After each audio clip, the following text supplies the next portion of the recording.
Welcome It was funny to me. Visionaries Global Media, your number one source for podcasting entertainment. Don't step on it, Zack. Visionaries Global Media, envisioning excellence on a global scale. This is Banned from Ringside. Tonight on the Banned from Ringside podcast, we have your New Japan Grand Slam results. AEW Fight for the Fallen in a bloody main event. Brock Lesnar rumors. Bronson Reed versus Adam Cole. A big NXT show, too. Samoa Joe is back. And you know who else is back? Two Beer Zack. That and a whole bunch more tonight on the Banned from Ringside podcast. Guess who's back? Back again. Two Beers back. Tell a friend. Ditch that 9 to 5. It's time to feel alive. Hello, Marks, and welcome to the Banned from Ringside podcast. As always, I'm your host, Bill Vagey, a.k.a. Alex Hander the Great. Sitting to my... So stupid. No, that's good. Good shit, Bo. Don't let that man. Sitting to my right, we have Jason Cornelius Bell. What's going on, JCB? Allow us to bow our heads as I read from the latest edition of the Banned from Ringside podcast, volume 216, chapter 3, verse 14. And the good smart saith hashtag boo the heels. It is all good, baby. Listen, share, subscribe, repeat. New Holy Trinity of BFR. Another packed week of wrestling. Just this Forbidden Door thing, man. If this is going to be a swinging door, this is going to keep me awake for a lot of weeks to come. But it is very interesting. I can't even believe I didn't mention Tamahashi during the opening. Like, should I do it over? No, you already botched it the first time. And out there in, I want to say Portland, Oregon, we are talking to Two Beer Zack Pullman making his triumphant return. What's going on, Two Beer Zack? Oh, man, I'm so excited. Especially I heard the Forbidden Doors open. That means I can actually go into my kids' schools now. I think that's what that means. Yeah, like, I'm really looking forward to talking wrestling. I watched New Japan. I watched AEW. That was a pedophile joke, by the way, just sneaking it in. And we're right back on track. I wasn't sure if that was a pedophile joke or not, but it's like, this could swing both ways. There's that Forbidden Door thing happening. Good to have you back, brother. You know, and some pedophiles do. They swing both ways. God damn. You ain't shit. It's just more about the danger and the taboo. It's not anyway. Yeah, anyway. I was going to say, you are digging a serious hole right now. Didn't give me take that a whole show. lot of time, did it? Not at all. Nope. A Didn't whopping take a whole lot of 2 time. minutes tops. We are coming at you from steamy. I know, I think I said that last week, too, but it is hot as fuck. Now, here in supposedly Missouri. this was supposed to be the hottest day of the week, and it kind of... It was 102 degrees proper, and that's without the humidity. Yeah. It's bad here. What's it like out there, Zach? It's really not much better, actually. I would like to say that it's beautiful, although we did go to the beach Sunday, and it was like 62, so I was like sitting on the beach in a hoodie, but it was like sunny, and it was awesome. Man, should I just housed, turn like, down his 8 microphone? beers. But right now it's like 91. Tomorrow it's gonna be 97. Good. And like nowhere out here hardly has air conditioning. Yeah. So, but Sweat, it is a motherfucker. dry heat. So like I went golfing on Tuesday, and everybody's like sweating their asses off, and they're like, "How are you wearing pants?" And I'm like, "Dude, this is dry heat, bro. Like, Wait a talk to minute. me." Yeah. Hold on. Rewind the tape. You said what? You golf? I did. Apparently that's a thing that I have to do for work now. If I want to get off at noon on a Tuesday, at least. Yeah, it'd be stupid not to do it. But I turns can't out wait. I'm I terrible can't. at driving. Yes. But I chipped in for eagle and birdie. Shut the fuck up! I can't wait to get this Cameron Grimes LA Knight shit then this week. Man. I'm really looking forward to it. I'm over here like, what the shit? Before we get too far into it, tonight's show is brought to you by Bill's Beard Company. Bill's Beard Company is the beard balm, beard oil, beard shampoo, bath bomb, shower bomb company that my wife created. We sold a couple more this week, so hit me up Cha-ching. on at BFR Bill on Twitter, and we will hook you up. We ship anywhere across the globe, free shipping. Hit me up at BFR Bill, and if you need to yell at Jason or yell at Zach, you can hit him up on at BFR JCB or at BFR Zach or at BFR Lucha Chris. I think it's still no. No, it went back. It did? Yeah. He said it was like it's the last time. How am I supposed to keep track of that shit? Little brother, man. Without further ado, let's get to that. 3 counts. 1, 2, 3. JCB, kick us off. I just want to make a quick joke about Zack golfing. Does this mean that I have to caddy for him now? Man, I just want to make a joke so bad. Do it. I'll get canceled for it. No, I can't say it. I mean, it's the legend. It has to do with Bagger Vance. Okay. It's a different word that has 2 G's in the middle. Yeah, I think I know where you're going with this one. I've seen the movie. It's actually a good movie. I'm going to do NJPW this week to start off the 1 count. We're going to let Two Beers slide into his normal AEW position. Plus, New Japan did happen before AEW this week. So, obviously, the big story coming in was, would Kota Ibushi be able to wrestle in the main event? He did have his COVID shot, did have a reaction to it, but then he later on, I believe, had pneumonia that was unrelated to this COVID shot. So New Japan, being a little proactive, took him off of the main event card for Wrestle Grand Slam and then inserted one Tanahashi. I was kind of hoping for Suzuki. That's just my personal preference, but this is a great choice. I saw it the day of the event, and my knee-jerk reaction was like, okay, this is still cool because it has storyline relevance. Tanahashi beat Shingo for the Neverweight Championship in January in a match of the year contender. So in that scenario, I was totally okay with that. From there, we can just kind of jump around on the card. I have to say it with a little smile on my face. Finally, justice being served. Yano coughing up the KOPW trophy to Chase Owens. I wish Chase would have just broke that Joker across his knee, but neither here nor there. From there, you had, 4 championship matches? Like the KOPW belt is like the 24/7. It kind of is. Why? Because Yano had it? Well, if you look around, they have way bigger people competing for it than the 24/7. Okay, do we really have to go down the list of people that? I mean, the biggest person that was in this match, name-wise, to me, was Suzuki. Outside of that, it's the usual. That's a pretty big name. And okay, so and Kenta. Suzuki shouldn't be, and Kenta shouldn't be a part of this. But Kenta was in it. Okay, and Suzuki was in it. Okay. Okada did it last year, and it was like his idea. We can blame all right, Okada so for this. look, I don't want to. I'd rather not have blame Okada for this. But if you got 21, 22 guys, nice having Zack back. It's nice. somebody on quote unquote Bill's side. If you got 22 guys, you got to fill this thing up. So of course you're going to have guys that don't have anything going on in this match. So I'm sorry. Suzuki's a little above this. Kenta's a little above this. Yes. Honma is not. Yano is a little above this. No, this is perfect for Yano, okay? Keep your little fat ass over here with your fucking 10-minute ring introduction and chase after the KOPW title. I can't believe you had this whole show to talk about, and the first thing you start talking about is KOPW. I can't believe it. No, we're gonna get to the main event. We're gonna get to the main event. But this is how the card started with the pre-show match. This KOPW Rumble.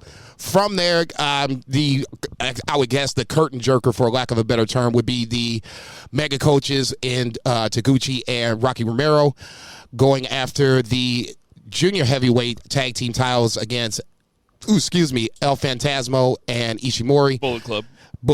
All Bullet Club in this scenario.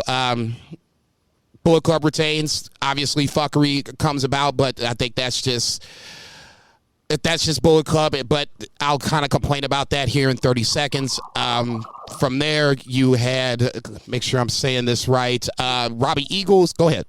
I was going to say, Zack hasn't talked a while on the show, so let's ask Zack. Zack, what did you think about the Mega Coaches versus the Bullet Club?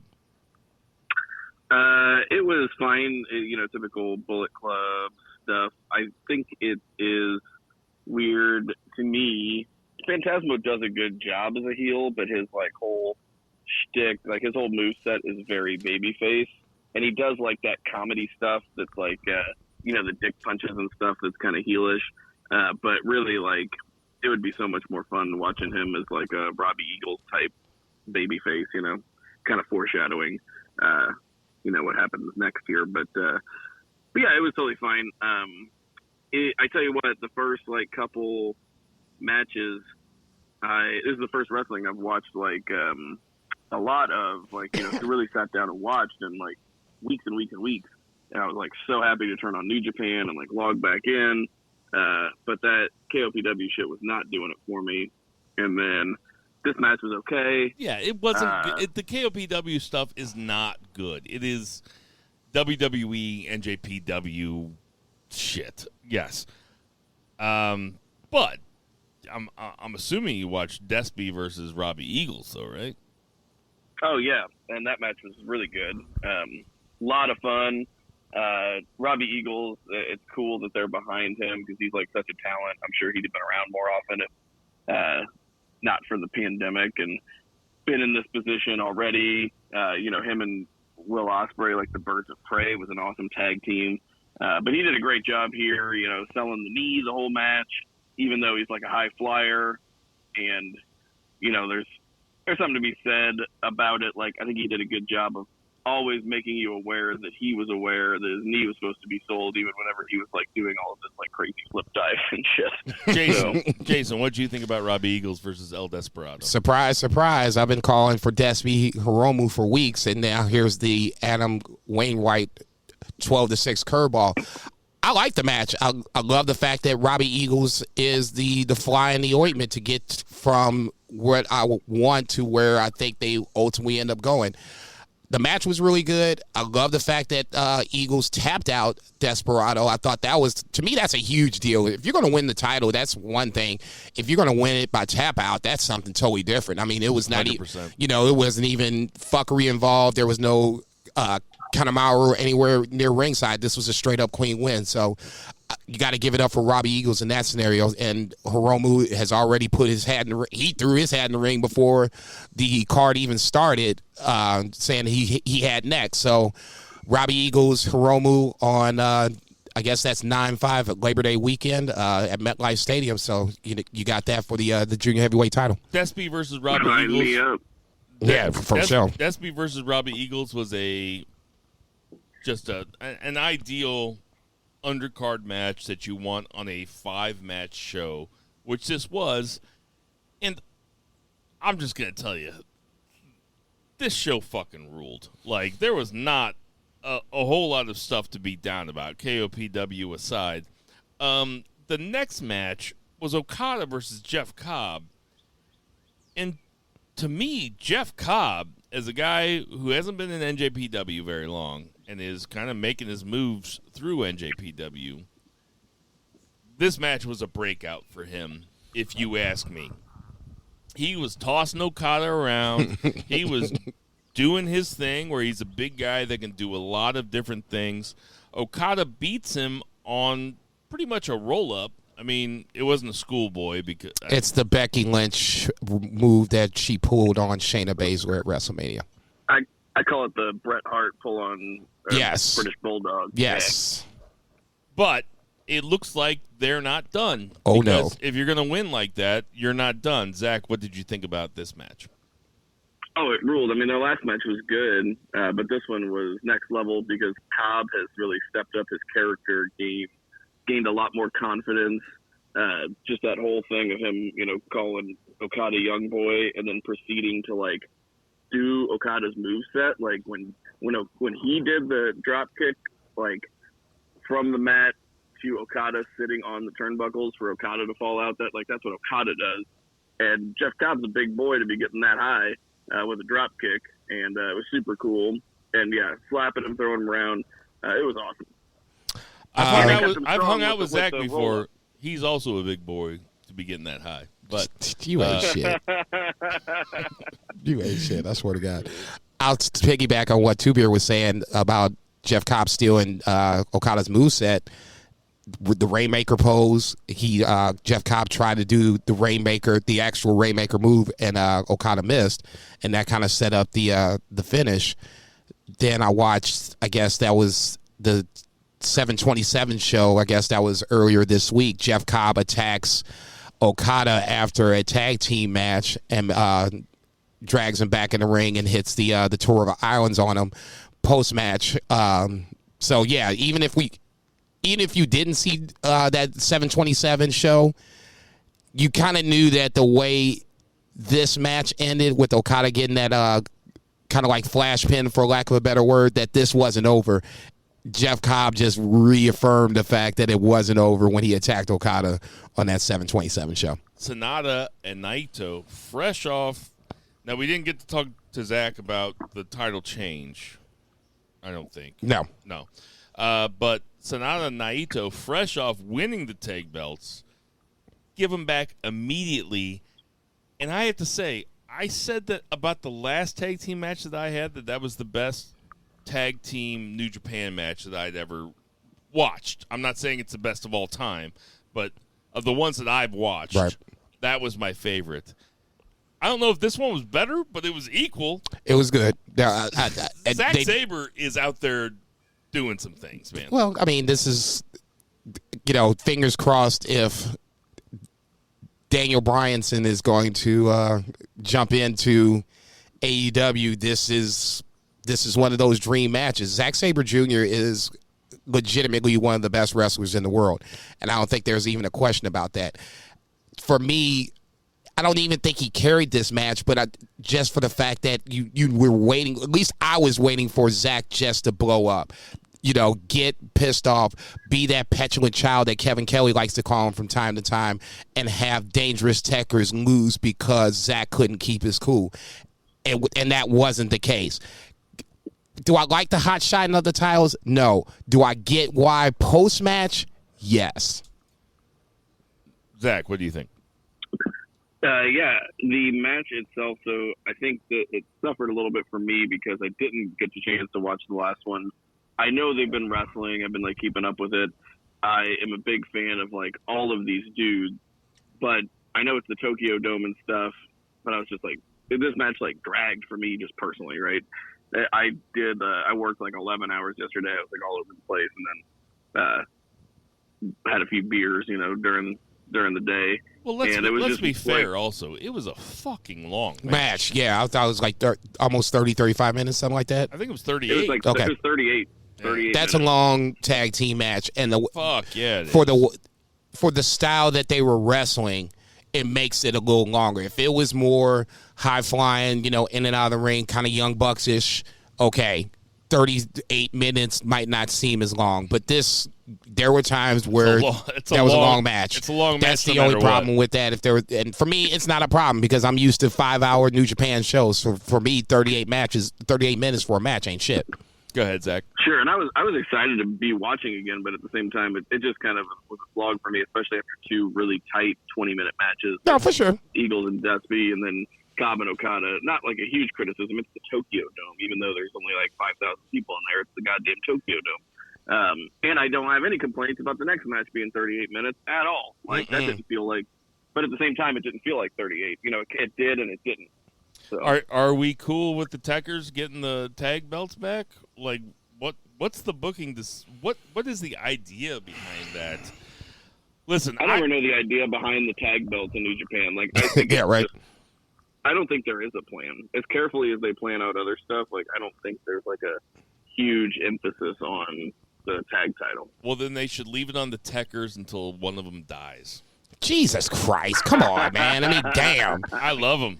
I love them so much. At some point, Zack has got to go back into singles, okay? Jesus Christ. Tai Chi too. I mean, G1 is coming up at some point. Yeah, but they can go back into singles and still have the tag belts.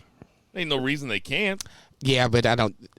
Correct me if I'm wrong, but the time that we watched New Japan, have we had a double champion minus Naito? Ibushi. Okay, but same concept. You mean besides those two? Those two. I mean, have we had a neverweight champion and that same person be the tag team champion? I don't know. Okay, that's. I feel like Shingo did too, and he was never. But it's also hard. But yeah, that probably is a safe guess. Speaking of It's Shingo, because it's just not that big of a deal. Like, those belts aren't a big deal, is what I should say. speaking of Shingo, Zack hasn't lost a beat because that was such a great segue into the main event, which was Shingo versus Tanahashi. This match for me, I didn't know it was coming until I was watching. I didn't know that Ibushi wasn't wrestling until I turned on the pay-per-view. I had no spoilers, obviously. I did not expect Tanahashi to go over. I expected Shingo to retain. I won't even say pleasantly surprised with the match. I was pleased with the match. It was the match that I was looking for. I was going to say, I don't think we can say pleasantly surprised anymore. I don't know if it was storyline where Tanahashi was on the decline, or if this was, finally Father Time, starting to catch up to the ace, whatever the case may be.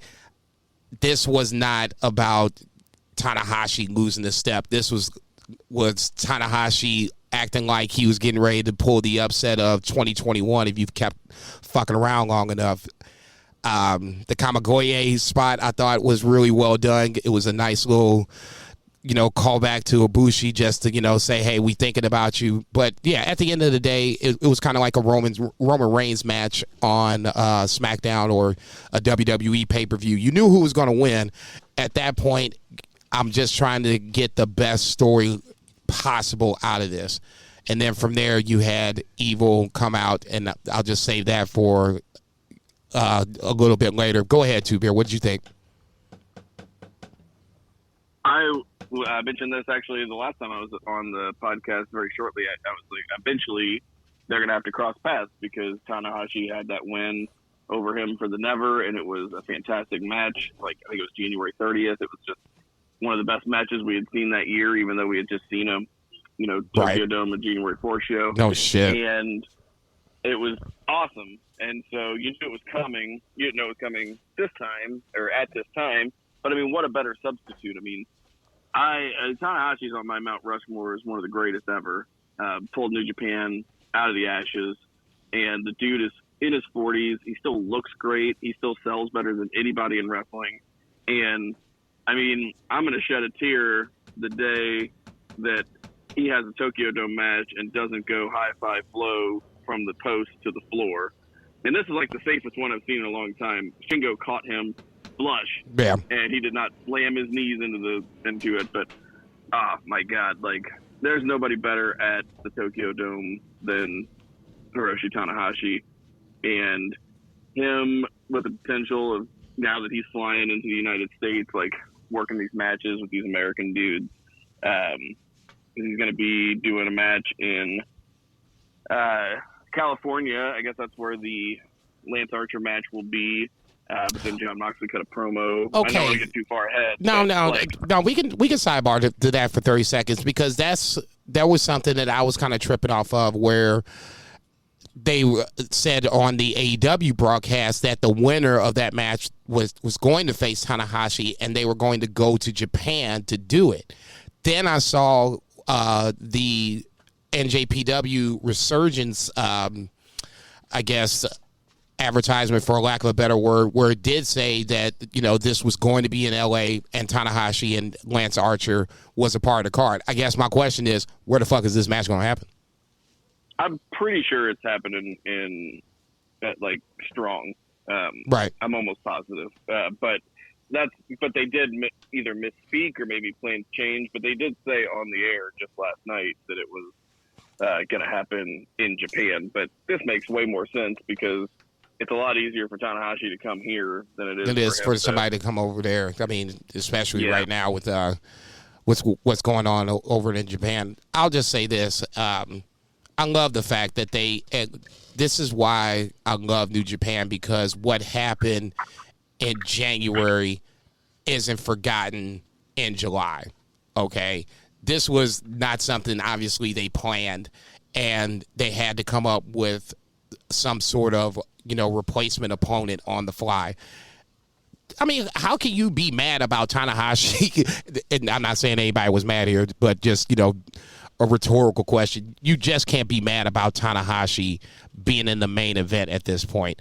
I mean, he's easily the biggest star in New Japan, hands down. I mean, if you want to argue Okada, so be it. But, I mean, I won't even argue that. I'm not even a huge Tanahashi guy, but I'll give him credit in the sense that he is the ace for a reason. This was perfect. And the match turned out really good. I didn't think it wouldn't. But, you always have that, what if. They didn't probably have a lot of time to even plan this. And I was thinking about that when they were coming out. I'm just like, man, this is... he wrestled the night before. Right. And he went all out with Kenta the night before. And that's why I was tripping off of. I was like, man, this is a hell of a turnaround to have Tanahashi have a main event banger match against Kenta and then, come up to him, within 24 hours and say, hey, hey, Ace, we need you to come in and bail us out again. Kota can't go. Can you bail us out? And he comes in and has, a damn near a 40-minute match with the world champion. So there's nothing I can say bad about Tanahashi at this point, honestly. I mean, to have two great matches back-to-back, you don't have matches like that unless this is G1 time. Tanahashi doing that, it just adds to the legacy of what he already is, in my opinion. Dude, I loved the aspect where they essentially had, like, the reference to Shibata, and Tanahashi was using Shibata's moves. Yep. And except I did not like that they did the sick headbutt. I mean, it literally ended Shibata's career. Yeah, that made me flinch a little bit. I would lie and said if it didn't, it would be different. We can kind of move forward to post-match where Evil is the next to kind of throw his hat into Shingo. Evil comes out with a vignette basically throwing out his name. The lights go off and the vignette comes on. When the lights come back on, Evil is behind Shingo, and he and Dick Togo attack Shingo. Now, this is kind of what I was getting ready to talk about beforehand at the start of the one count when I was talking about Bullet Club interference.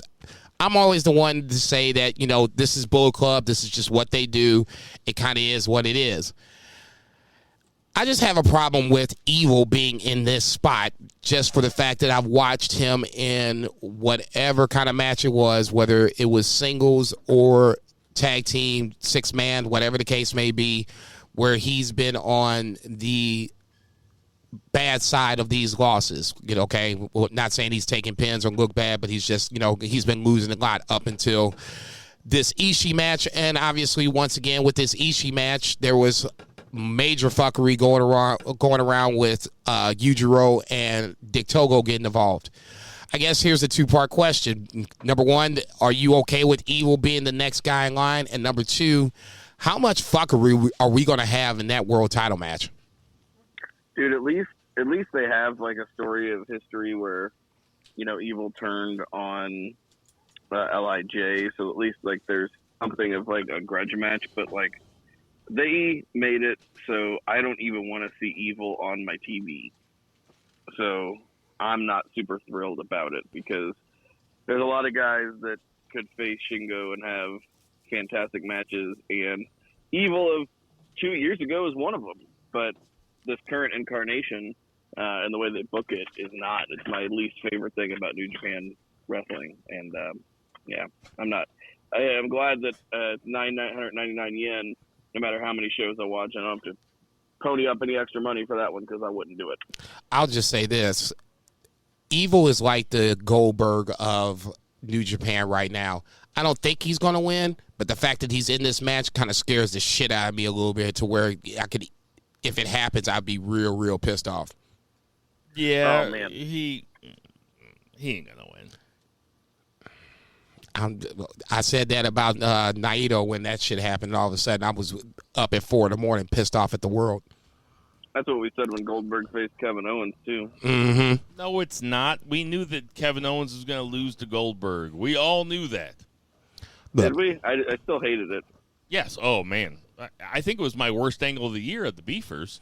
Listen, we could talk about this all night, but let's get to that 2 count. 1, 2, 3. 2 beer. What's the 2 count? 2 count is a question, rhetorical, but we can indulge ourselves. which is why is every new episode of AEW Dynamite the greatest episode of AEW Dynamite you've ever seen. But for real, I was so stoked. Like, I watched this. I didn't watch it live, but I was like a little bit behind because I'm on the West Coast now. So it's just like, even if I wanted to watch it live, it'd be like 5 p.m. So, oh, shit. Fuck that. Yeah, I wasn't even home yet. So, but I did watch it last night, and man, what a ride. Like, those guys come out, and it was just so cool. The crowd was hot. Charlotte was hot. The whole vibe just coming in seemed good. And then they did that introduction with Paige and the Dark Order, and like everybody had new ring gear, and it was all like synchronized, like really good ring entrance. And then the Elite comes out and like one-ups them, and I'm just like, why is there no music? And then they're all space jammed out. And dude, and the match then, like, aside from like the entrance and like the crowd's hot, then the match like over delivered, because it just seemed like it was going to be a fun opening match, and Adam Page is going to come away, victorious, and him and his Dark Order buddies, are going to get a little bit closer, and he's going to go on to have this epic battle with Kenny Omega at the pay-per-view. And then that doesn't happen. But the match itself was phenomenal, even though there was like some really scary like missed spots. Like Alex Reynolds suplexed somebody, I can't remember, Carl Anderson maybe, or off the top, or maybe Alex Reynolds got suplexed, but like just missed everybody except like Doc Gallows' neck, and Doc Dangly Gallows hit mostly the floor. And like Stu Grayson did that like crazy corkscrew Urihara and didn't even touch a single person. Like, just landed right in the middle of them. Dude, brutal. There was some bonkers stuff, but the finish was great because even though it subverted expectations, it continued a storyline. It garnered like legitimate heat on the heel, not the promotion. And it made you want the match even more than if they would have just given it to you, because now Adam Page got screwed out of his match. Yeah, he put it up, but he was a confident babyface. He wasn't like a stupid babyface. It was not, the odds were not stacked against him. He was a confident babyface with his team versus the other team, and he got screwed. And now I want to see that match even more than I did before. So I think it was a triumph of an opening match. Jason Cornelius Bell, what you think? A lot to unpack. Dark Order entrance greater than Elite entrance. I said that to Bo last night. That's just me. That the Elite entrance was more WWE, but neither here nor there. Both were done well. The match itself, I think this is answering a lot of questions of what could happen moving forward. Adam Page losing isn't the end of the world, and how people reacted, I think, shows that. AEW as a company, I think, has given its fan base enough reasons not to go on to full-blown panic mode. If this was a WWE pay-per-view and this happened to fill in the blank, probably Roman Reigns, motherfuckers would lose their shit, because this is what's supposed to happen. Roman Reigns, or in this case, Adam Page, was set up to win this match. He was going to wrestle Kenny Omega. Dark Order wrestles Young Bucks. Everything works out. With this happening, this really leads me to believe that CM Punk and or Daniel Bryan are on the way. It's just now who gets here first. With them throwing out Rampage as a Friday show on Chicago, SummerSlam weekend, and All Out, obviously in Chicago, that leads me to believe that CM Punk comes first. He'll be the first guy to kind of jump in to get into this Kenny Omega mix, and then you can get Daniel Bryan in, and then hopefully Adam Page after the fact. That to me was the biggest takeaway. The match was good, but the biggest takeaway for me personally was the finish. This led me to believe that, one, Punk and Daniel Bryan are on the way. Two, that now doing this, it buys them time to figure out if they really want to do this with Adam Page and make him the champion over Kenny Omega. Now you can do it the right way, quote unquote, in front of fans and build it up to where Adam Page has this massive fucking moment because you teased it. The payoff at some point is going to have to be worth this year plus long of tease. I love the psychology of the match more than I did the match itself. Wrestling edging, so to speak. Oh yeah, and it's like edging. It's like tantric because they've been edging us for like 2 years at this point with this Adam Page. Because I mean, they had a good lengthy title run, like tag team title run. That all factors into the story. So I know Zach's been away for a little while, and I don't know if Zach's been listening to the podcast. No, he ain't got time for that. He golfing. But I agree with everything that Zach said. Like, this was a fire TV curtain jerker match that over-delivered, that was so well booked that they left it so many things can happen. I disagree with Jason. Shocker. I thought the Elite entrance was better than the Dark Order's entrance. Please, if this was WWE, you would have a field day on it, but go ahead. What do you mean? How do you mean? That doesn't look like sports entertainment at its finest. Coming out in basketball jerseys with basketballs? And Space Jam being sponsoring this whole fucking thing? Come on, man. See the Space Jam shit. I just Jesus thought it was Christ. funny. God damn, it was funny. And you know what I liked a whole bunch is they were getting ready to pile drive. Yeah. And Kenny Omega held it out for Matt or Nick Jackson. Jesus Christ. Dude, just get used to it. I'm not going to be able to tell them apart. One of them gets ready to white dunk guys. the ball, and then he goes and dunks the ball later. He looks in the camera. He goes, "That's what was supposed to happen." Get the fuck out of here. I popped. I was like, "Oh, that's funny." Dude, I'm like, get the fuck out of here. This is why I love the Bucks. There was also some Dark Order stuff during that match that I was like, "Wow, that's really impressive." I turned to my wife as I was folding baby clothes. Look at you. Turned to my wife and I go, "That should be an Olympic sport." I was like, "You see these motherfuckers?" They were doing all sorts of crazy shit. I loved it. I thought that it over-delivered.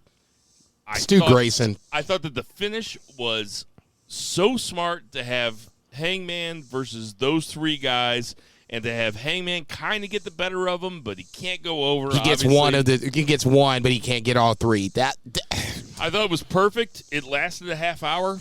I watched the entire time, and I was entertained the entire time. Never felt the need to once look at my phone while I was folding baby clothes, or fucking, or fast forward at all, which I usually do when I'm trying to watch these shows to get ready for our show. You know. No, like I said, to me, everything that's going to happen, the fallout from this is. It's so many possibilities because now, what's next for Hangman? The Bucks are going to need somebody to, go against. Kenny Omega now all of a sudden, in kayfabe style, he now has an open date at All Out again. So, there's so many things that are getting ready to happen and they're going to plug these holes the right way. The crazy fucking thing is it feels like since Zack left, like, AEW has been picking up steam. Mm-hmm. I'm not saying that to make it sound like Zack missed anything, but I'm making it sound like I'm coming around to Zack's side.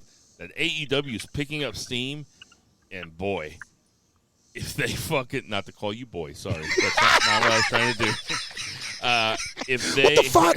Obviously, you're if they sign Daniel Bryan or CM Punk or just one of them, I mean the momentum. I think CM Punk is a lock at this point. It seems like it's a lock at this point. Let's keep moving. Zach, before you watch this, go ahead. I was going to say before you watch this episode, did you know that Chavo was here with Andrade? I did, yeah, which I think is a great move because I had said last time I was on here that I wanted Conan since Conan was on there. I just think it would be better. And Chavo is just as good, if not better, because like Chavo is very funny. Like if anybody's ever watched the Gallows and Anderson's like Talking Choppa Mania, he does like commentary on it, and the commentary is nothing but like shoot like wrestling terms, and he's funny as shit. And he does like vignettes on there that are hilarious. And There's I not, think there's not, everybody- it's not a whole lot of funnier WWE characters in the history of WWE than Kerwin White. When Chavo, speaking of caddies. when Chavo was the white guy. That is so funny. Totally. But yeah, I think it was definitely a good move because Vicky Guerrero is not necessarily a main event manager, even though, I mean, she was the wife and manager of like one of the greatest WWE champions of all time. This is my book. But yeah. The widow of another one. I mean, really, she is. You know he was talking about Eddie on that one, right? Oh, I thought he was talking about Edge. No, that's funny, but no. I love it. We're back, baby. I mean, who was a greater WWE champion, Edge or Eddie? You didn't watch the wrestler, but you didn't watch the Ed run. You didn't watch the Ed run, and this is self-admitted. So I'm not going to sit here and. I watched all of Eddie, and you didn't see any of Edge. Loved Eddie. Edge had some really good fucking WrestleMania, listen, not WrestleMania matches, but listen. Admittedly, I wasn't around for the Edge single stuff, but I was all in on Edge and Christian. They were my favorites. I loved Edge and Christian as heels. But Christian was always my boy. Anyway, we can keep going. Yeah, okay. We could have a whole other podcast. Yeah, we could do a whole hour on Edge who's versus Who's the better champion? Yes, we could. Sorry, Zach. No, you're totally fine. As far as order of the show, I can't necessarily remember, but as far as impact of things on the show, we already kind of alluded to it. But Tony Schiavone does Tony Khan's announcement that not only is Rampage coming to Chicago, but it's coming to Chicago in the United Center, right? Which is huge because, I mean, they run their big pay-per-views in the Sears Center, which is like a maximum 10,000 seat building, and here they're running this Friday night show in a much larger arena that probably holds 20,000 plus. And the interesting thing is during the announcement, so if the announcement wasn't enough, with Chicago being CM Punk's hometown and where he lives, like they pan to the crowd who are just chanting CM Punk. It's not like WWE where they kind of like dampen the crowd or like move the camera away. They like have the camera right on these people's faces, like yelling CM Punk. So it's like it's definitely being alluded to. And then Darby Allin cuts a promo about how he wants to face the best in the world. He's going to be in Chicago and he wants to face the best in the world. So I made a joke about that being Shane McMahon earlier today. But, oh, that's really funny. I didn't see that. I didn't see that either. I put it up on Friends of BFR. Oh, I didn't see that. It said, like, Shane McMahon is all elite. And it's like, well, this can only mean one thing. That's funny. I didn't see That's great. Jason, what did you think about the Rampage announcement? What did you think about Darby Allin's? Just a log on the fire. I didn't think of it. I didn't think much of it. I just thought, okay, this is Darby and Sting getting ready to promote, push something, their next angle. And then he said the best in the world line. And it was just literally like, I looked over and was like, what the fuck did he just say? I'm like, God damn it. If that's a red herring, that's actually like detrimental. Like that is counterproductive if that's a red herring. That's the thing. It's bad business. Like, they're pretty much telling us without telling us. That CM Punk is going to be there, which is massive. Yeah. Now, my big takeaway from that Darby Allin segment was, oh, my God, the charisma dripping off this guy. Like, I felt like I started being more charismatic watching Darby Allin cut a promo. This and motherfucker. That's for somebody who's not even a Darby Allin fan. Yeah, right. So they're bringing back CM Punk to fight Darby Allin. Tell me CM Punk goes over in 30 seconds. I don't think it's going over in 30 seconds. An elbow drop and to go to sleep. Seconds. No, I don't think it's 30 seconds. But, no, I know, but it should be. CM Punk versus Darby Allin? Are we serious here? Yeah, we're Darby serious Allin's gonna here. get his shit in. He's a scrappy underdog. Like, he's a big star in AEW. Right. Like, people see him as a star. Right. You want to keep Darby Allin strong while having CM Punk go over. That's the goal. How you want to do it, I don't care. But that's what I want. That's what I expect to see on that first Rampage if it happens. What do you want to see? He puts them in a he goes in the go to sleep position, and then he goes to throw him up, and then you see stun dog billionaire, and then Darby just starts running around for like 10 minutes, and then he ends up like kneeing him in the face. Something like that. Yeah. Yeah. So you guys think Darby Allin's going over? No. Oh. No. All right. No. All right. He needs to look as strong as possible in the loss to CM Punk. Because ultimately, in my world of worlds, it's going to be Punk versus Omega at All Out. God, that is exciting, isn't it? That is exciting. I think I can see that, but at the same goal, especially because it's in Chicago, right? Right. And at the same time, I think that Daniel Bryan goes immediately to the title picture, and that's where we get St. Louis, which I would 100% fly back for. You think they would wait that long? Fucking money I think bags over so. here. 1%er. Yeah, right. No, man. No. Good. Keep Goss now, man. You know that's what the elitists do. You know, he shows up. Kerwin White. He shows up to the pod when he wants. He goes golfing on Tuesdays now. You know, that's half We're gonna have days on some golf Tuesdays. talk later, guys. We're gonna have some golf talk. Yeah, later. right. But anyway, it is very exciting, and it's obvious. Like we have enough good faith in AEW. They have not given us like bad faith arrangements, right? We got a dud in our bomb for the exploding barbed wire death match. That was not the plan. That's like the worst thing that ever happened, and it was not the plan, right? Like they're not out to like subvert our expectations just to make us mad and get heat. I think it would be bad business. So Yeah, I'm you're sure No, CM Punk's going to be there. No, you nailed it right on the He's head. exactly right. Yes. Okay, so Ricky Starks has his thing with Brian Cage. Also, as Murray Man pointed out here, we had Nick Gage on the show this week. I just want to point out there's a cage, there's a cage, there's a gauge, there's a page, and there's a page. It's And a there's rumble in the also- cage. And there's also a rampage. And there's also a rampage.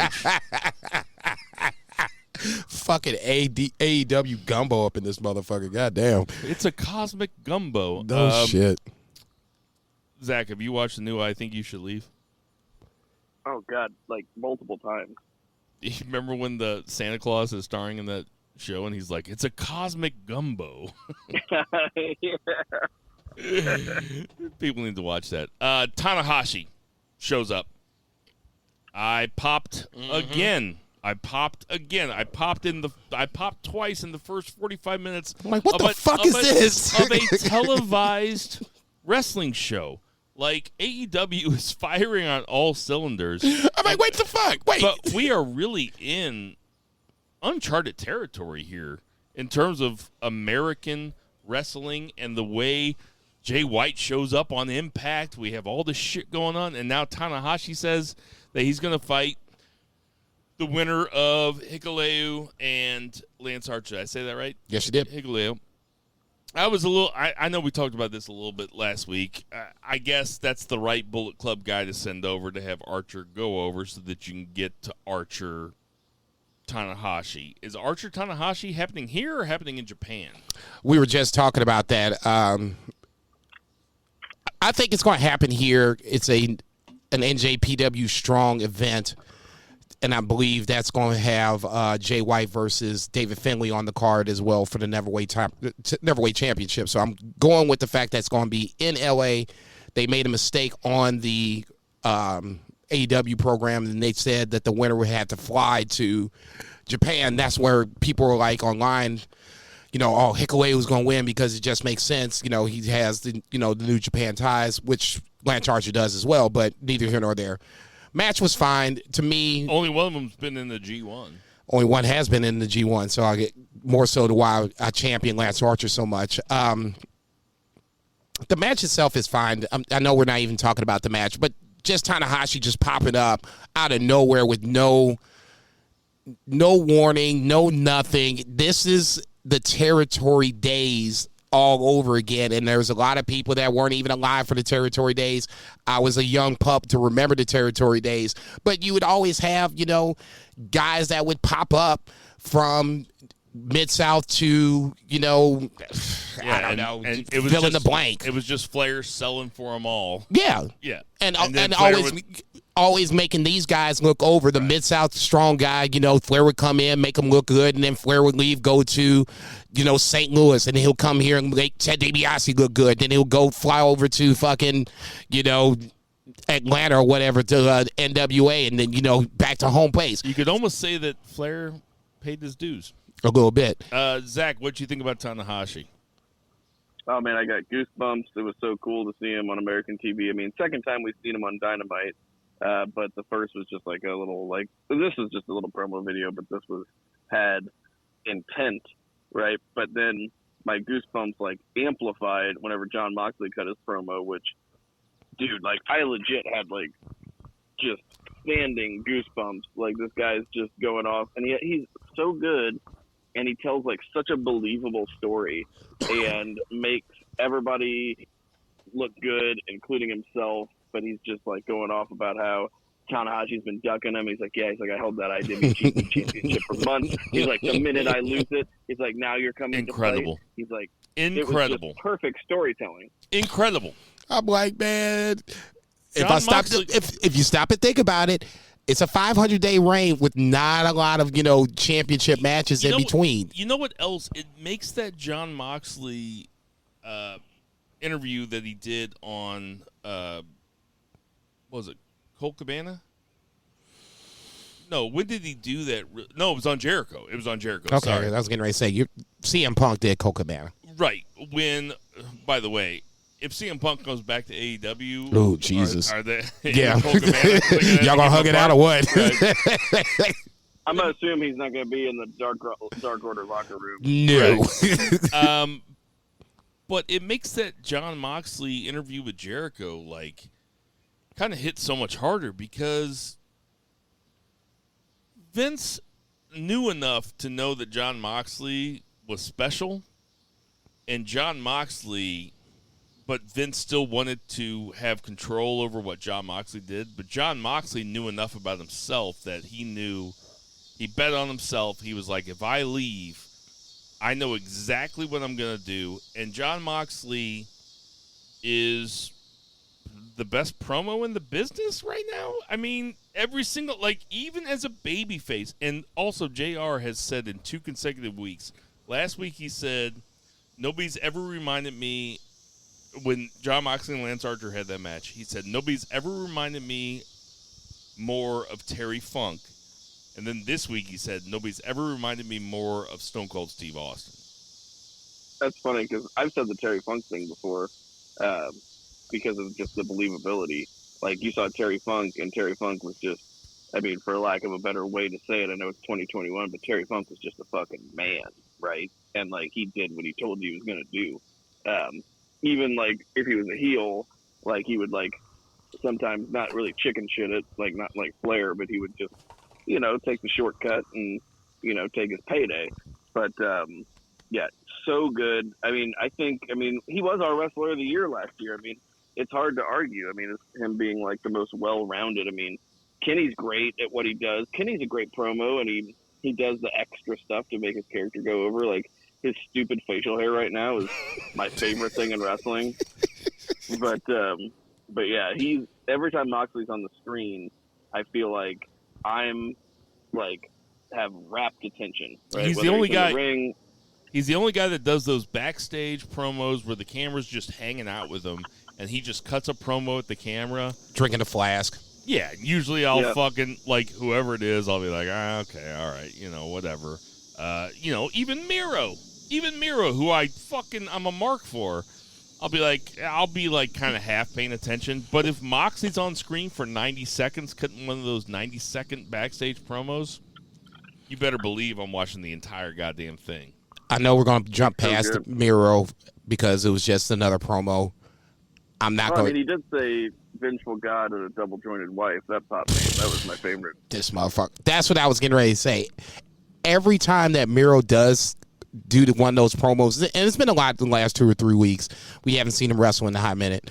But every time he does one of those promos, he's always saying something different. And it's reference to Lana, double jointed wife, whatever the case may be. He's always keeping it fresh.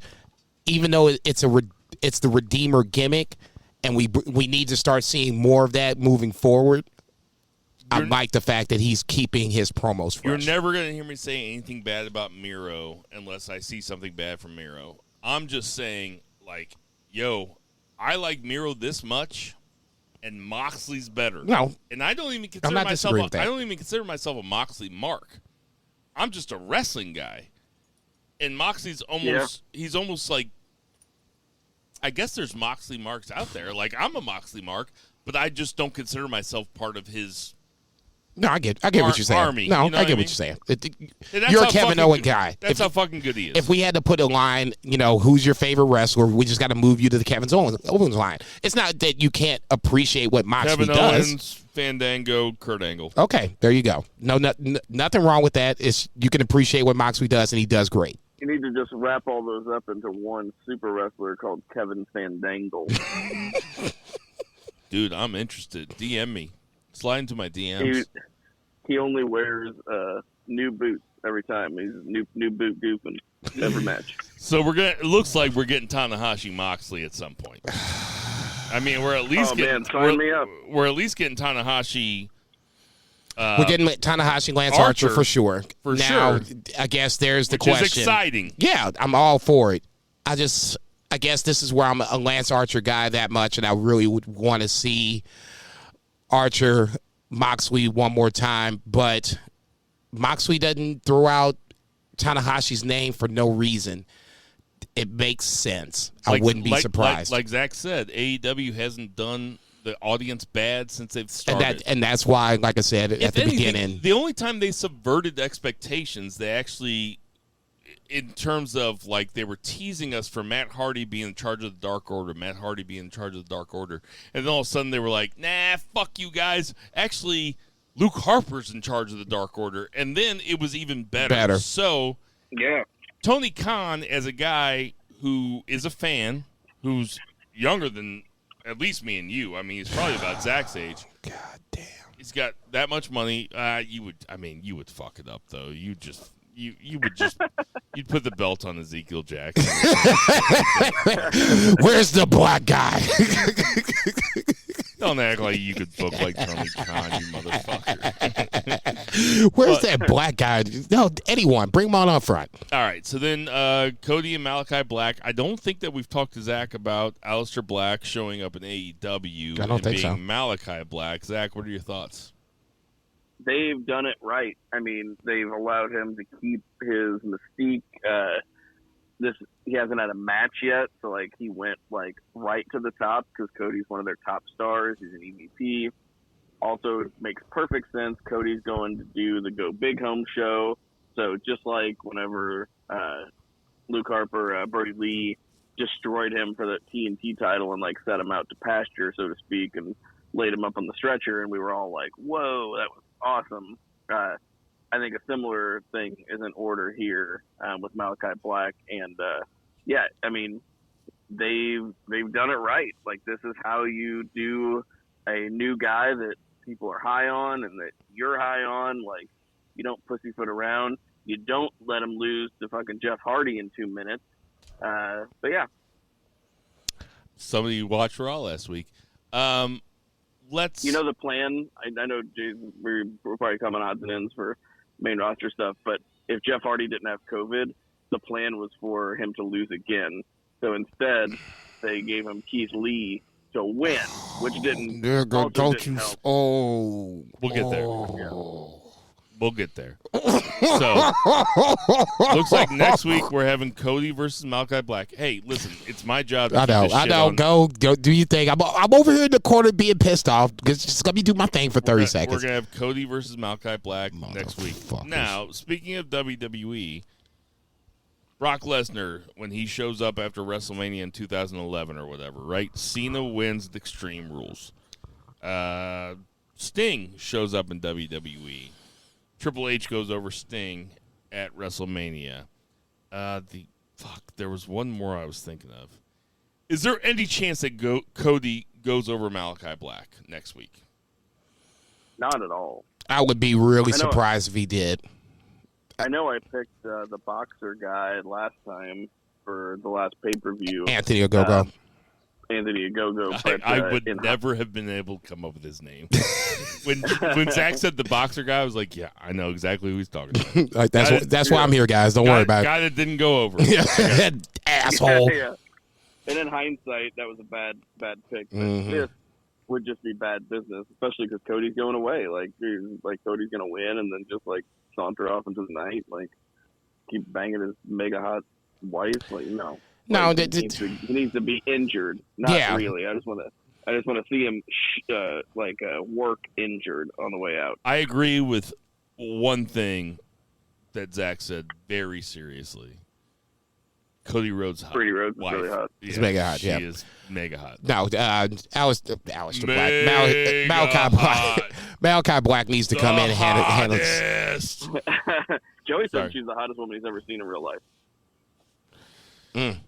He's been backstage on WWE. There's something to be said about that. You mean Jinder Mahal? I mean, Jinder Mahal. Like, he was VIP concierge, so I mean, like, he did he worked with like Alexa and Naomi and all these, and he said Brady Rhodes is the hottest woman he's ever seen in real life.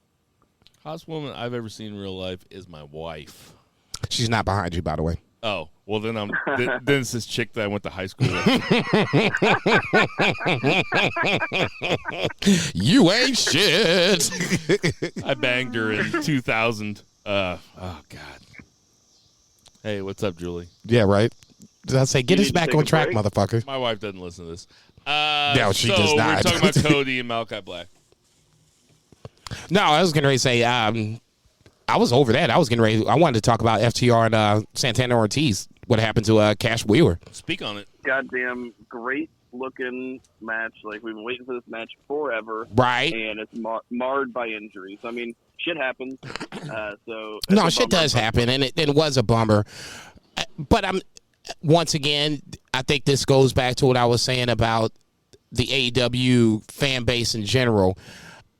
I saw Cash Wheeler take the bite or whatever, and I was just like, damn, is he okay? And then I saw him kind of holding his arm, and he's walking away from the ring past behind Conan and, at least going towards the ramp or whatever. And I'm like, okay, see, this is bad already. So I kind of knew that something was getting ready to happen.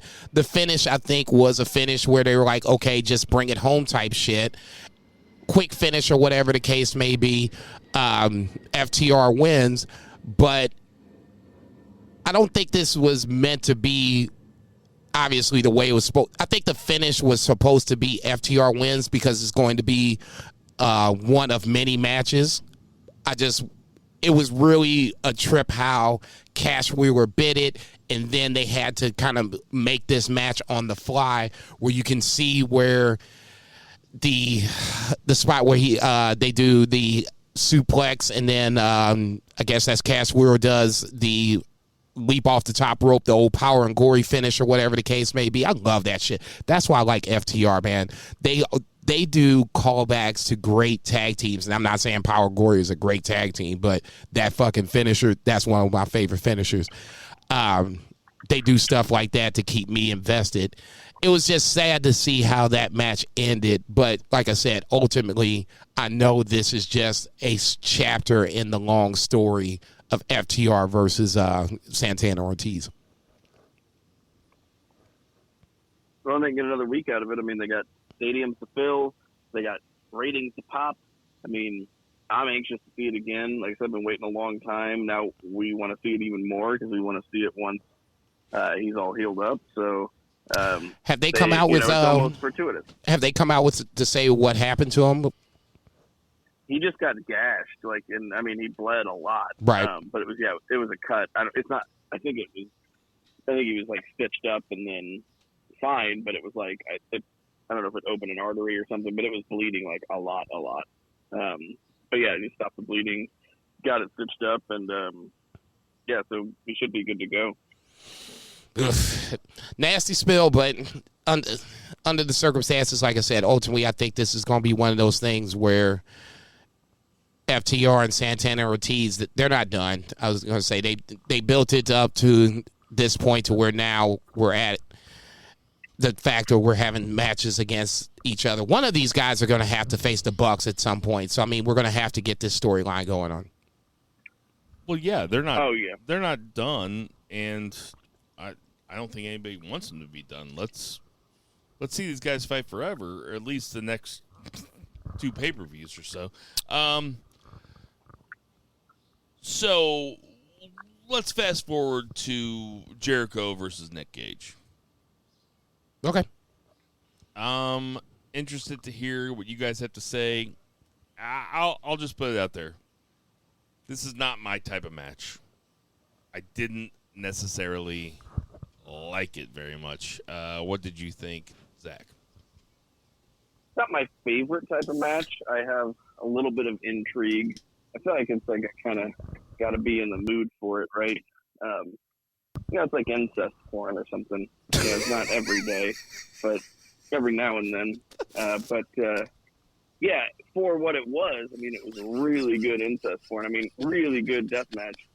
Jericho's a god for actually fucking his stepbrother. I mean, fighting Nick Gage in a death match.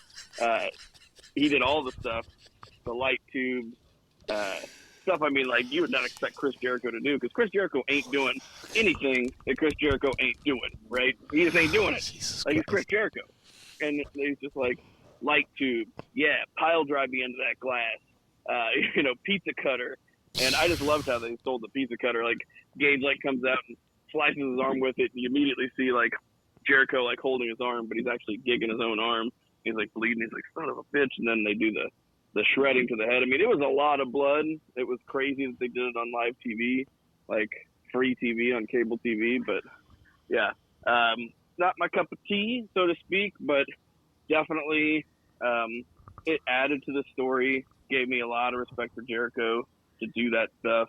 Nick Gage seemed to be over with that crowd. He's got that cult following. I'm sure Dark Side of the Ring helped out a lot, and Chris Jericho was definitely the guy that narrated that. To quote, yeah. To quote Jinder Mahal, I don't mind stepsister porn. I know she's not my stepsister. Jason, what do you think of the match? I'll say this, just to preface the whole thing.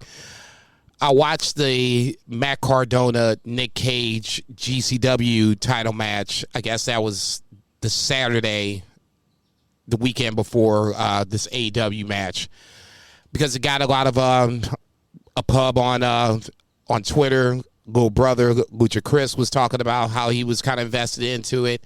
And then I saw the end where the crowd is just throwing beer bottles in after Matt Cardona won. So I was like, okay, let me see what could possibly happen with Chris Jericho. That Matt Cardona match and Nick Gage versus Nick Gage was absolutely bonkers. So I'm like, okay, so this is what we could possibly be expecting. But I'm like, there's no way we can get this level of violence, this much blood. It's on TNT or whatever the case may be. There's no way they can go that far. They went that far. It wasn't as bad as the Matt Cardona match, but it was enough bloody violence to where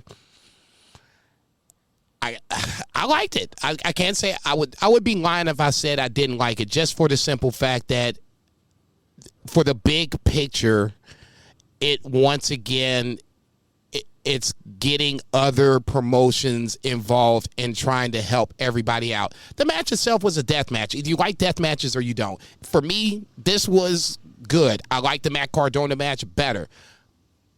Like I said, ultimately the bigger picture is AEW is kind of one of those, is kind of like the central hub of wrestling organizations, and everybody else is going to go through AEW to go to the next spot, and that's going to ultimately get everybody better. And it's not a war against WWE. We all want to see great wrestling, but I want to see dream matches. Zack Saber Jr. versus Daniel Bryan sounds like it'd be absolutely fucking amazing. Daniel Bryanson. That's what we're calling him on this podcast. Yeah, that's what I say. I actually got it right for the first time. Daniel Bryanson.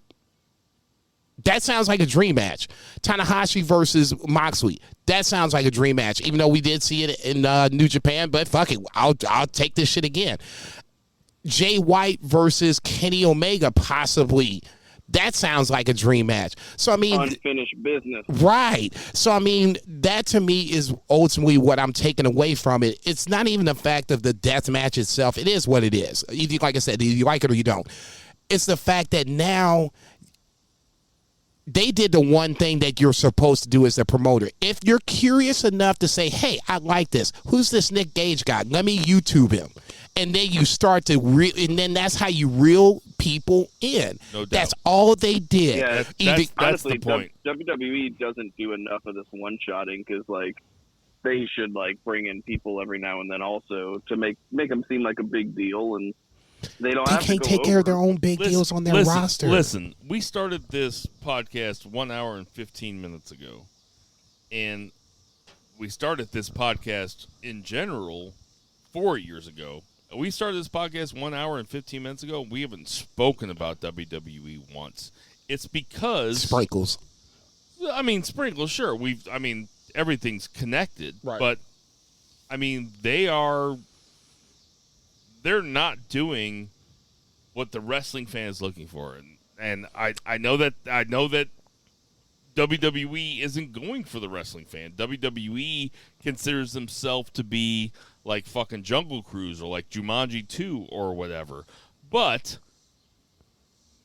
it's clear that people like us just don't give a fuck. Like, it's way more fun to be talking about AEW. This match, I'm just going to say, like I said, it's not my favorite match. I watched the shit out of it, though. But it's not... I would much rather watch, Jeff Cobb versus Okada, for example. Like, there was no color there, but it's a match where it keeps you invested. Yeah, it keeps you invested, and it's two guys at the top of their game doing everything that they can to make a good match. That's what I'm looking for.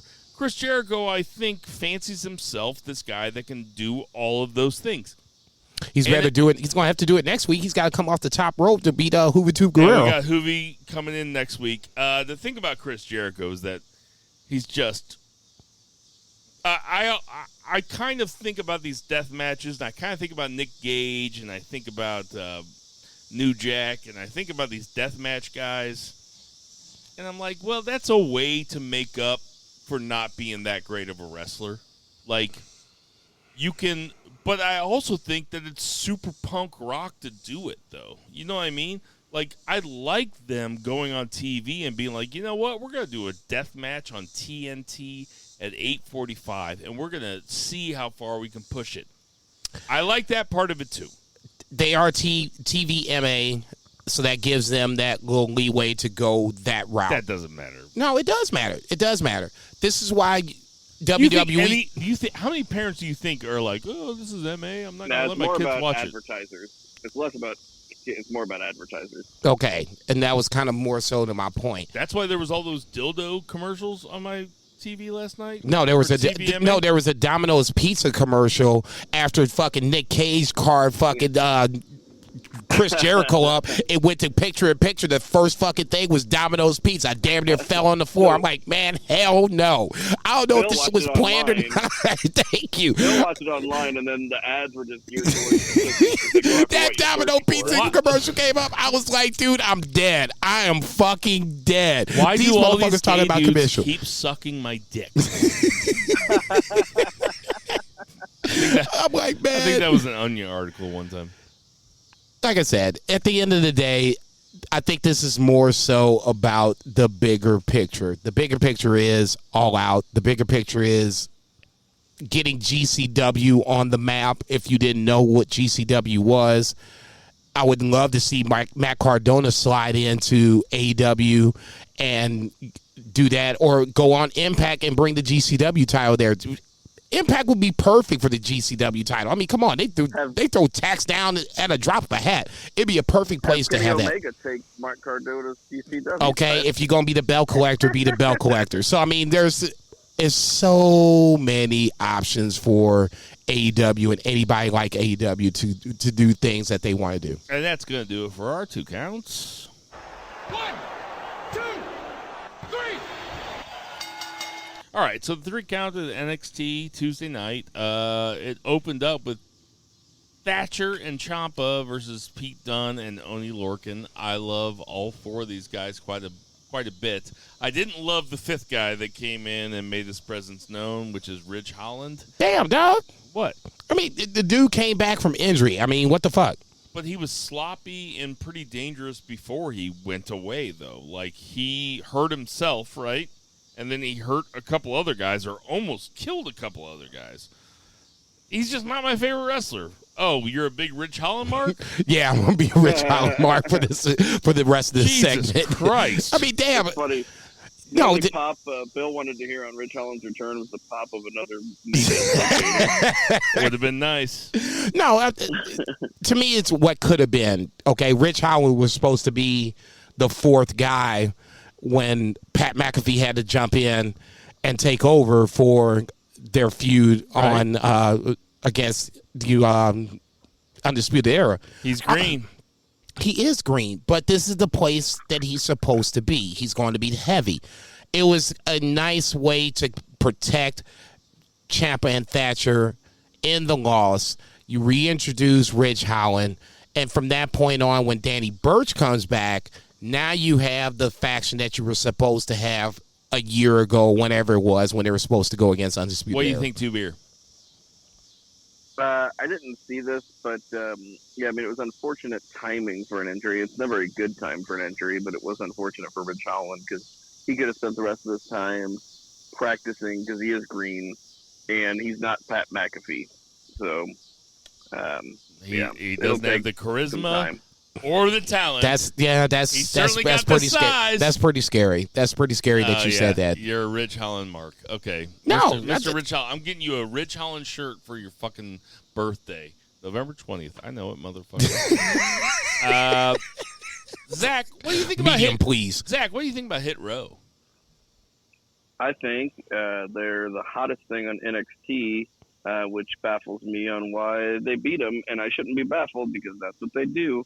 And by they, I mean WWE, because I remember maybe, year and a half ago, almost 2 years ago, we talked about NXT and, how much we loved it and how this 2-hour shift isn't going to be good. It wasn't going to be bad. Main roster shit wasn't going to trickle down. And fucking Shitstorm is running an F5, shit clock's ticking, and it all runs downhill. And this WWE booking has infested NXT. And it's like, yeah, Hit Row's dope. Beat them. Yeah, Frankie Monet, new, cool, great women's talent. Beat her. Like, just like, what the fuck is happening? But yeah, Hit Row rules. Man, did you understand? It was just a bunch of 3-word phrases. Like, is he a zillennial? Or a Zoomer? No. I'm drinking 9% IPAs right now, just trying to catch up. No, God bless you. I guess my question with Hit Row, what are they? Are they faces or are they heels? I like the fact with their faces now. They felt like they were heels coming into this bad boy, and I guess that's my question. They've been faces since Legado del Fantasma turned on them a couple weeks ago. I guess they're faces now. I didn't see that personally. I don't mind Hit Row losing this match because they were getting beat up on by 2 different teams. Imperium was there. LDF was there. So that doesn't bother me at all. I love Hit Row. In particular, I love Top Dollar. Mm-hmm. That's my dude. Okay. He's awesome. He sells like a motherfucker. He's got great offense. And that's where they make me feel like they're a babyface tag team. Because they are a babyface tag team. Because his tag was a hot tag, and it felt like a babyface tag. I'd rather them be the heels, but that's fine. I don't care. I mean, I want to see what NXT does outside of the CWC. This is great or whatever, or go back to Full Sail. But I mean, I just got the sneaky suspicion that I'm not the only one that doesn't feel top dollar like you guys do. Speaking of black guys, did you happen to see my contractor when you walked in here? There were, I guess it was a truck where I usually park. Yeah. And that's where I was like, oh, okay, what the fuck's going on? And did you see the black guy? No, of course not. God damn it. I really wanted him to see that I have another black guy. Yes. I was going to say, well, you know. That would have been really nice. You know what you should do is tell me. Set up a party between you guys? No, you should tell me to be here at like 3:45 on CPT. That means I would get here like at 4:30. So we would probably bump into each other before he gets out of here at 5. CPT colored people time? Yeah. God damn it. So that way. I've heard that before. So it all interconnects. You know what I'm saying? We're always like 30, 45 minutes behind. You know how I've heard that before? You got black friends. I got other black friends. Look at you. You're not the only one. So, look at you. when your contractor showed up, like, did this ever happen to you where he just like came in and he immediately asked you to use the bathroom, and then you heard like a lot of banging and clanging in there, and then whenever you went into the bathroom next, he had replaced your toilet with a very tiny hole that was just for farts? Is that from I Think You Should Leave? It is, yeah. I was getting ready to say, God damn it, I hate when I'm not privy to the inside jokes. And you can't even take a dump in your own house because you have a joke toilet. You got some blue butts falling out of shit wood and landing on concrete? It's the best show I've ever seen in my life. It really is. Okay, let's keep going. We had Samoa Joe and William Regal. Listen, I always say this on the show. Predictable is not always bad. We knew Samoa Joe was going to get back in the ring. This was a perfectly fine way to do it. This was a good story about Samoa Joe being the enforcer and just not being able to contain himself. Regal got mad at him, kayfabe style. Correctly last week. And then this week, Samoa Joe says, I quit. I got you. I quit. I got you. Now hire me as a wrestler, and now I'm going to fight Karrion Kross. Does Karrion Kross or Samoa Joe win the belt at TakeOver SummerSlam? Please, Samoa Joe, because they've made a joke. Like, Karrion Kross is a joke toilet. He can't even fit a goddamn title belt around his waist because he's like, it's so bad now. I can't even imagine him as a serious contender anymore. So please, just Samoa Joe is one of the best, if not the best, champion in NXT history. Make it happen. I'd say him and Tommaso Ciampa. Oh my God! Oh, Adam Cole. I forgot about Adam Cole. Yeah. Baby, you're gonna leave out Gargano? Gargano, yeah, the biggest Gargano mark of them all. What the fuck? Yeah, but he wasn't necessarily a great champion. He was just the best. He's just the workhorse, right? He's just the match man. But his championship reign was not like mega impressive. Like Cole and Champa and like Joe had like the best title reigns in my opinion. Jason, what do you think? What do you think, Jason?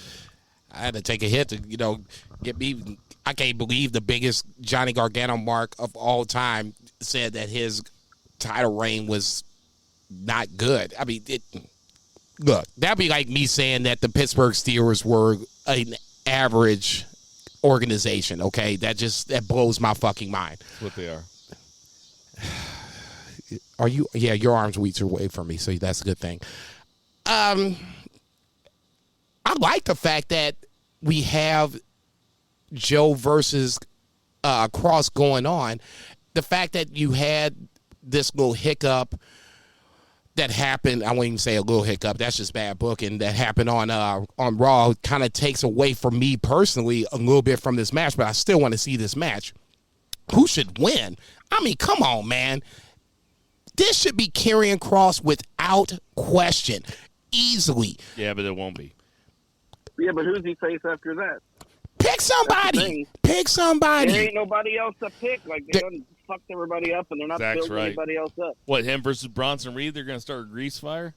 So you go okay. So in The Saudi Arabian government's going to show up to Full Sail just to like get all the oil out of their hair. okay, so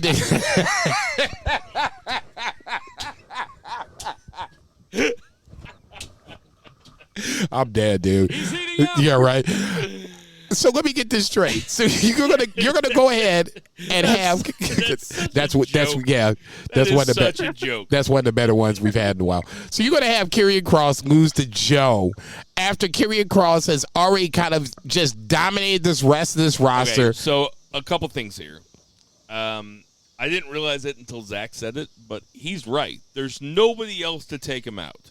Because he already went through that 5-way and beat everybody. He right? didn't beat everybody. No, he didn't. Hold on. He won the match, though, and there were 4 other guys in there. There's nobody else to take over. There's nobody else to take up the match. Did Pete Dunne and Karrion Kross have a match that I didn't see? No. Okay, I'm just making sure. I mean, listen, we don't have... Did Adam Cole and Karrion Kross have a title match that I didn't see? No, he's too busy. I'm just asking. No, look. You're saying he beat everybody. I'm just asking questions. You can roll your eyes and get mad if you want to. I'm asking questions. I'll admit that the way that they're booking Karrion Kross is strange. No doubt. You'll never get me to say that it's not strange, because it is strange. Very. Because everybody is telling him that he's a piece of shit champion and that he can't wrestle with them, and then he continues to win. So now we're going to have Samoa Joe. And now Karrion Kross has been going on Raw. He lost in 2 minutes to Jeff Hardy. I can't believe you're supposed to lose again. That just blows my fucking mind. Well, we don't know if that's true. I mean, Zack's... Like I said, I can't believe... I know. Yeah, I can't believe that. They did take Scarlett away from him, and they obviously don't think he's a big deal. It sure does seem like he is going to the main roster, or else why even have that happen? The other thing being... Okay, go ahead. Samoa Joe has been setting up matches with all these motherfuckers for the last 4 weeks. Agreed. He gets into it with Pete Dunne. He gets into it with Pete Dunne backstage. He gets into it with Adam Cole backstage. Thank you. He gets into it with Gargano, and Gargano kind of likes him, like acts like he likes him. Actually, Gargano's just fucking perfect. But amazing. Samoa Joe has been setting up all this shit backstage. So if you were looking at it from bird's eye perspective, I get it. You'd be like, I get it. It makes sense. I'm just saying this. If we got a problem with Goldberg jumping in and winning the title, we should have that same problem. We should have that same energy. Yes, that's the same thing. It's the same thing. Wrong. No, it's not the same thing. It is the same thing. It's not the same thing. Samoa Joe is a guy that can wrestle a 20-minute match and have a good match. And we just brought him back from concussion problems to now be the world champion. Ahead of others that are easily healthy that can come back. Compare Goldberg and Samoa Joe? I'm not talking about their in-ring work. I'm just talking about the circumstance. What do you think, Zach? I think it's more analogous to a circumstance that we had in New Japan where it was like, all right, we got this title situation. What do? We put it on this goddamn workhorse that we know can have great matches with anybody, because all that Bill mentioned, it's so perfect. Because, I'll see little clips and, hear little things. And, Samoa Joe can set up a feud or set up a match. He doesn't even have to get physical with a person. He just walks by him and gives them that fucking look. You know exactly what I'm talking about. I know. He just gives them that fucking look. Up. And you're just like, that dude's going to beat that dude's ass someday. That was a I'm going to try. I was about to say, pick a button. I don't care which button you pick. I just think he's such a more dynamic champion than Karrion Kross. I think get Karrion Kross out of there, let him go make some more money on the main roster, or fail and make some more money on the main roster, please. You know? No, if he goes to the main roster, we've already kind of seen a glimpse of what's getting ready to happen to him on the main roster. I got a hard. I'll tell you what, Matt Riddle on the main roster is getting ready to make a whole bunch of money. Because Matt Riddle is doing good shit. And Matt Riddle, the dark match on Raw was Matt Riddle and John Cena as a tag team. Like, if you need to know who they're looking towards to be a big star, they're looking at Matt Riddle to be a big star. Let's keep not against Brock. Because Brock's going to AEW. Let's keep going on NXT. Can we talk about LA Knight and Cameron Grimes? Yeah, because I know that's your thing. On the golf course. They had like 3 seconds for it, so we need to talk about it at least once or twice. I was hold on. I was fighting with my wife. We were yelling at each other, and I was folding baby clothes, and NXT was on. And it was the how many baby clothes are you fucking folding? Jesus Christ. We had 3 baby showers. You have no idea how much shit we have. Like, so much shit. I wish I could sell it. You can, but just... Can I sell the baby, you think? How much do you think I could get for the baby? For like a lot. Yeah, I was getting ready to say, depending on where we're going. How much are we talking? Like 100,000? 500,000? I mean, where do you want to retire? Costa Rica? I was going to say, the pod is going to be BFR from that point on. BFR Underground from that point on. Babies for our sale. We are going to hell. So I was watching this. And getting yelled at the wife. Getting yelled at. And LA Knight and Cameron Grimes, I was so ready. I was like, this is not going to make me laugh because I'm in such a bad mood. My wife's being such a bitch. And then, like, it happened, and I was like, oh, no, that's funny. And then I was, like, laughing out loud. Cameron Grimes can pull me out of any ditch that I'm in. I think he's the funniest motherfucker, maybe, besides Kurt Angle, that's ever been on wrestling television. That's a bold statement, but he is good, man, and he's been good for a while. When he hit that hole-in-one, whew, God damn, that was funny. Well, he hits LA Knight in the way to hitting the hole-in-one. It's different than what the usual, Butler, master because LA Knight keeps getting worked over. Yes. And that's not the way it's supposed to happen. So I love that Cameron Grimes, you're supposed to, rub the shit in his face, right?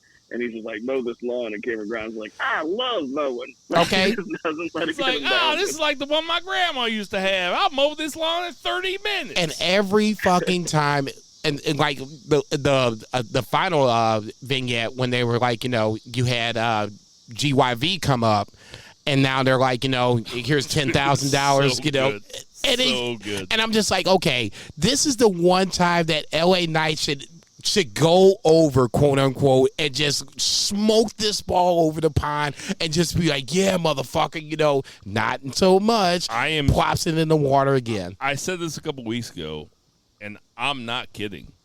When the Beefers come around next year, this is my front runner for feud of the year. This is Cameron Grimes and LA Knight every single week are must-see TV. I want to see if this could now keep the same energy for the next 6 months. Now Cameron Grimes is coming out with him during matches as his butler, and now they're almost like a tag team. I am here This is for Miz and Mizdow. Which was a good story. Great story. They just, WWE kind of dropped the ball. So who do you think has the best golf swing? Is it LA Knight, Zach Pullman, or Bill Vagey?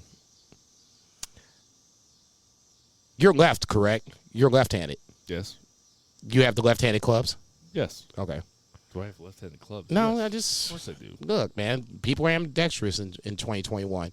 I'm always a firm believer of the left-handed swing, and obviously we haven't talked about this beforehand. Did you hear Zach say that he chipped in an eagle and a birdie? That's the shit I want to see. That's some Kim Jong-un shit. That's the shit. Like what I say, it's a birdie. We're playing a scramble, so I'm a terrible driver.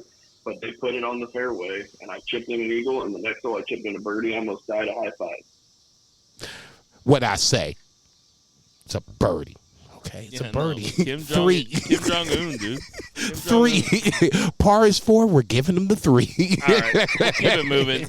We had Carmelo Hayes versus Josh Briggs.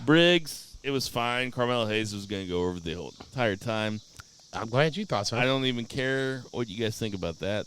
Dakota Kai turns on Raquel Gonzalez. Finally, it was a good story. It was time for the turn. What do you think, Jason?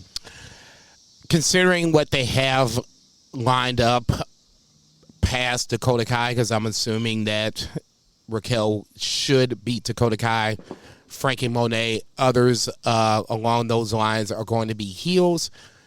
As a heel, like I said, I don't have a heel versus heel problem. If you do it right, it's a good way to do a program. But unfortunately, this is WWE. It's easier to do babyface versus heel. I would say this. We kind of thought this was going to happen, but I knew it was going to happen on Tuesday when Dakota said, "You will always be the champion as long as I'm in your corner." And that's when I was like, uh-oh. I mean, they moved aside, and I was like, yep, here it comes. I'm not going to say the phrase again. It was predictable. It was good.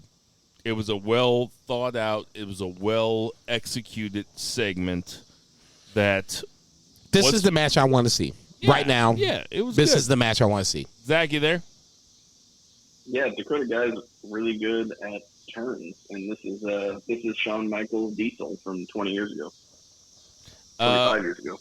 We had Bronson Reed versus Adam Cole. Baby!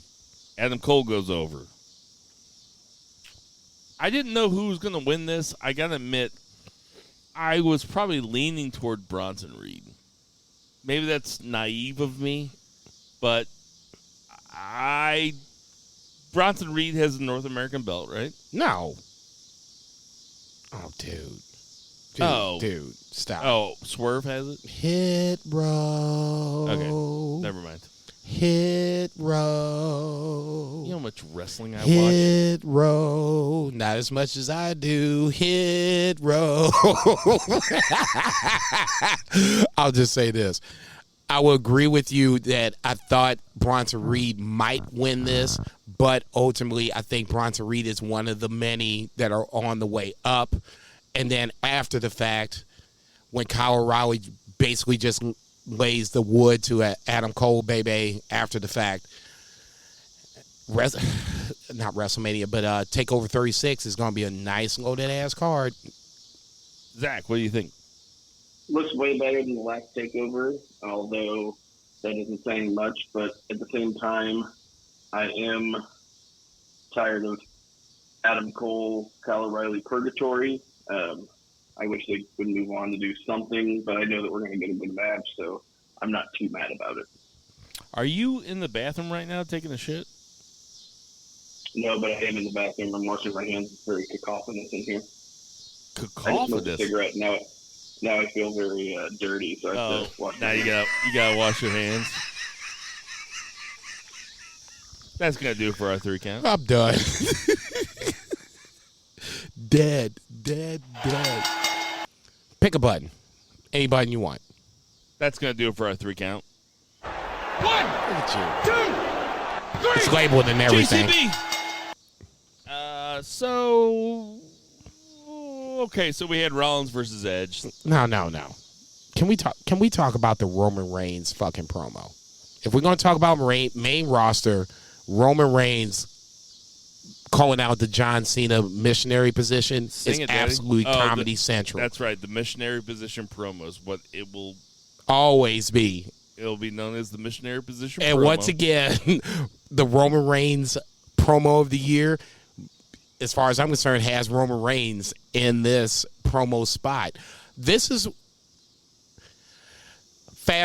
rewind for 30 seconds. So obviously Roman Reigns turns down John Cena's challenge, but he accepts Finn Balor's challenge. In said promo, he basically says that John Cena is the same thing over and over again. It's missionary all the fucking time. So Bo texted me, was like, you need to watch SmackDown tonight. Let me know when you pop or whatever. And it took it to the very end, and I was just like, okay, I'm waiting. And then he said it. I was like, holy fucking shit. I'm not saying this is promo of the year, but for me, this is on the short list. I literally laughed out loud because he's so right. Number one, he's right. And number two, this is what I was waiting for from Roman Reigns. John Cena owned him the last time these two crossed paths, and now That's for sure. Paul Heyman got him on the opening spot when it was, he made fun of, the John Cena theme music, dun, dun, dun, dun, and he walked up the ramp, and then on the back end, it was perfect. It was literally perfect. The bookends. story seems to be that John Cena's played out and everybody's sick of him. What do you think, Zach? It doesn't seem like it because they have automatically sold like an extra 5,000-6,000 tickets to their New York shows. So I don't think anybody's sick of John Cena. I think absence makes the heart grow fonder, right? So I think it's a good move for them. And it's just a part-time thing, and Roman goes over, and it keeps him elevated. So I mean, I'm with it. Like I did watch Money in the Bank when I was the place that we stayed had a Airbnb and it had like a Fire Stick, so I was able to watch it Money in the Bank, and that was cool. 1%er. Yeah, I was getting ready to say you made time for us. Look at you. Yeah. That was really for me. I'll tell you one person who's sick of John Cena. This guy. Fuck John Cena. I'm so sick of it. No, this is fine. I guess here's if he goes over Roman, he'll be fine. No, here's my question. No, he won't. No, he won't go over.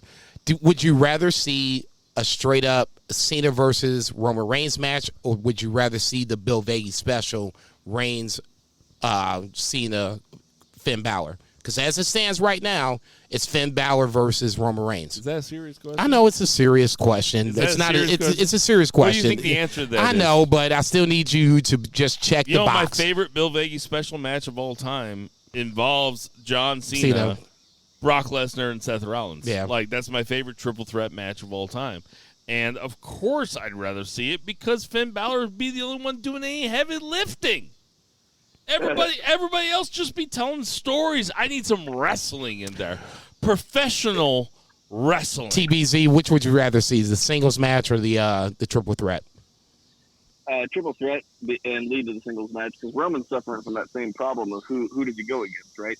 We need fresh blood, so you can continue that storyline. You can do the triple threat, and then you can say, I didn't get my fair shake. I want my title match. You can bring up the whole thing about him being the first Universal Champion and having to give it up, and him. So he would, in your scenario, he would pin John Cena and then have to move on to Finn Balor. So nice having my dude exactly. Back. So nice having my dude back. Kiss my ass, whatever. Anything else from the main roster you want to talk about? You want to talk about Nikki ASH being overexposed on Raw? Like, it's not a 3-hour Nikki ASH show. It's not for children unless it is. It is. It's Raw, WWE. Well, Raw sucks. It's unwatchable. Unwatchable. I'll just say this. From my perspective of main roster, my biggest problems is, number one, Keith Lee coming back and losing again. I'm not sure if I have to apologize for the black delegation for Keith Lee, I'll just do so. I apologize for Keith Lee, whatever he did wrong. You can just blame it on me. He's fat. Apparently he tried to trademark his name, and WWE also wants to trademark his name, and it's his real name. I don't know if that's the story. He tweeted that he's going to tell us the story soon. But before that was the tweet after Monday night. Yeah, he deleted a tweet that said, came back, got squashed twice. I thought his real name... Okay, go ahead. Sorry. Yeah, he deleted a tweet that said, came back, got squashed twice, and, was showing, some real, resentment. Deleted that, and then he said, this was I'm going to tell you guys this story. This was a shoot tweet to where it was the real story's going to come out here in a little bit. I've been a Keith Lee mark ever since he showed up in Stand By Me and ate all those cherry pies and then drank the castor oil and threw up all the time. It's a good time to do this shit at the end, so that way we got to wrestle on the fucking patio. Then, it's a good time to do it now. Motherfucker, fuck you. He's also Keith Lee's fat, like Bill Vegas Cage's all of a sudden the fucking the fucking perfect bastion of perfection of physical glory. Get the fuck out of here. I think the best bump that Keith Lee ever took was in the movie Seven when he was passed out in that plate of spaghetti and somebody kicked him in the stomach. Oh my God.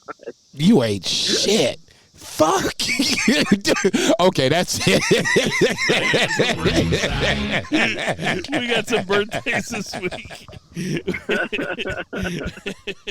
We got Captain Lou Albano, would have been 88. I know he's passed away. R.I.P. R.I.P. Thank God. Scott Steiner is 59. Marco Stunt is 25. Mike Chioda is 55. Devon Dudley is 49. That is what? Amazing to me. Yes, that means when he was doing things in the Attitude Era, Jesus Christ, I'm so fucking old. Go ahead. Yoshitatsu is 44. Davey Boy Smith Jr. is 36. Austin Theory Back in WWE.